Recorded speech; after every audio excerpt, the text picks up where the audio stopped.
Bonjour, je m'appelle Liliane Mendy, je suis lectrice. Alors, il y a 2 ans. Depuis 2 ans. Alors, Liliane, depuis ces 2 ans-là, qu'est-ce que la liturgie t'a apporté? Madame, bi nga bokkee ci service liturgique ba léegi nii lan la apporté yow? Apporté na ma du bien, permettre na ma à ce que ma mën a gëstuwaat sama diine ma changé na ma tamit, changé na sama vie.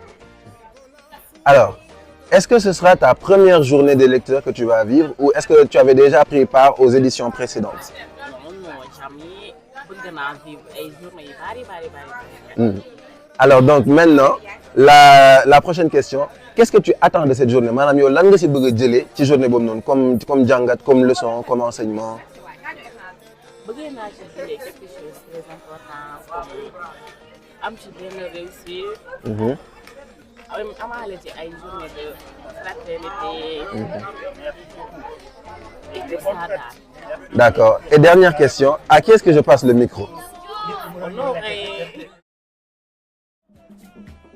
Bonjour, je m'appelle Honoré Gomis. Je suis lecteur dans la paroisse depuis 2013. Alors, Honoré, qu'est-ce que le service liturgique a apporté en plus dans ta vie? Le service liturgique m'a permis d'avoir une connaissance approfondie dans la parole de Dieu. Elle m'a permis de pouvoir bien me tenir dans la vie. Parce que la liturgie, ça te forme. Ça te forme en quelque sorte dans le développement personnel. Voilà. Et j'ai acquis toutes ces compétences à travers la liturgie. Qu'est-ce que tu attends de cette journée des lecteurs? Madame, lan nga ci bëgg a jëlee daal?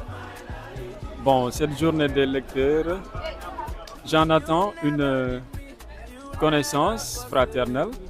Oui, une connaissance fraternelle à travers les autres amis lecteurs des autres paroisses et aussi une acquisition de la foi, l'augmentation de ma foi aussi, surtout dans la parole de Dieu.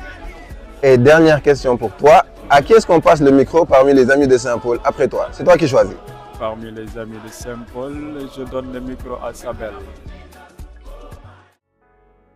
Bonjour à tous, vous allez bien, j'espère. Je m'appelle Sabel Bok, je suis lectrice depuis 2009.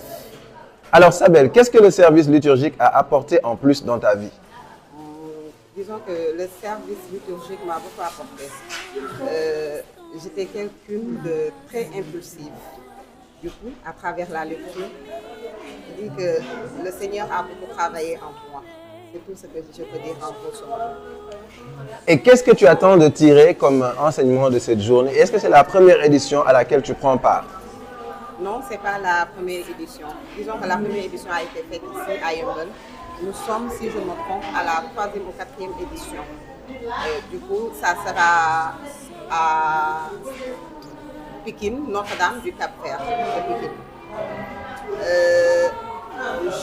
J'aimerais beaucoup que cette journée aussi m'apporte un surplus parce que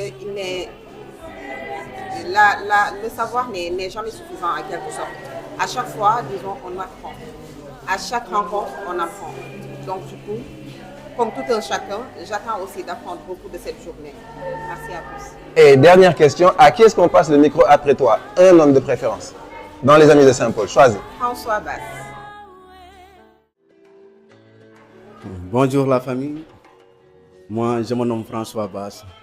Bon, je suis lecteur il y a de cela 2 ans, 2 ans. Alors François, service liturgique lan la apporté ci sa dund lan la yokkal maanaam en tant que personne wala en tant que chrétien?